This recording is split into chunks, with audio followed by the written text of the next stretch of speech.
Hi everyone, Tristan Thomasina and welcome to another Buxton Brief, our first for summer. And what does that mean? Well, we're only 3.5 weeks out from Christmas and Melbourne just had its biggest auction weekend for the year with over 2,040 auctions scheduled, and Australia as a whole had 5,500 auctions take place, also a record. Now what we saw in terms of those clearance rates was a softening across the eastern seaboard, in particular Melbourne, while we had our third consecutive weekend below 70% at 67%.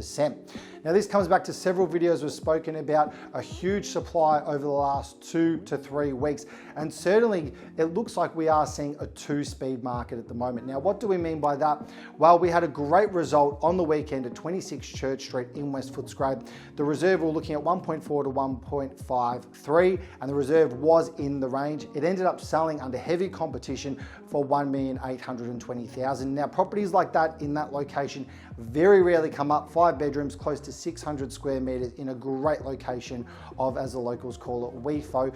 And on the flip side of that, we are seeing a lot of vendors that are measuring and comparing their properties to homes that sold only 4 to 5 weeks ago coming out of lockdown, which is totally fair enough.